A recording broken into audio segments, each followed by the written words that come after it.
Hello. Good morning, everyone. Today, now, as you know, Rikiriki from Patmont Property Investment Limited.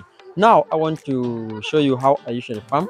These are my chickens here. I have my chickens and my ducklings. Some are my ducklings here. Bado kuna nini? Some kangas.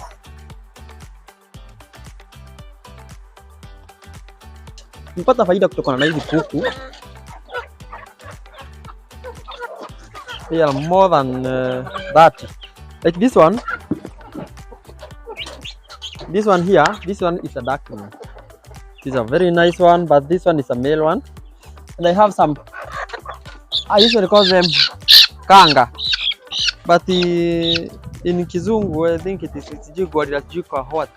Yeah, they're very nice one here. You can see them. And now I have many cocks. Wow. You can slot this one. Just check the male one here. This is bigger than the others, but this one we call it in our language mosono. You know about mosono? You can look it here. Kwa kametulia, but naona kuku zangu mingi juu kidole inapoteleanga wapi. Azinanga hii kidole mingi. Hii mguu yake imevunjika. Unaona? Hika naonyesha venye inakaa. Ilivunjikanga kitambo. I hope umeona venye inakaa hapa. Ilivunjika kitambo kabisa. But jogoo ni mingi. Naona mpaka hii iko hapa, hizi ni jogoo hizi zote. Ni kienyeji, pure breed within 4 months. So any use up. Niko na mayai mingi sana. You can see. Na hii ni akanga hii yenye hapa hii. Hii one kuna bata, lakini bata ilikuwa iacho kimetaga. Ina kuku zingine but sure nauza. A tray tunazanga 650. And I have a very unique chicken here.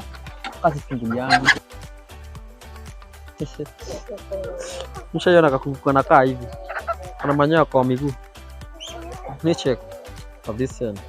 Hiyo tumeona. Asema akaje kugwara. Very nice one chicken here. Nikuanga natoa white but niliuza. This one bei yake ni 4K, 4000 na beba hii. Lakini tuulize kama uwezi kula. That is how we usually farm. Anyway, nice chicken here. Wanapaka maji. Just check. A month I usually earn more than 20K. So this is how you can farm. That's the only simple way. If you want me to connect you on how we farm, you can just inbox me, you chat me. 792 808 974. The 792 888 974. That's my number. Anyway, this video is directed by Patmont. Thank you for watching. Yeah, be blessed.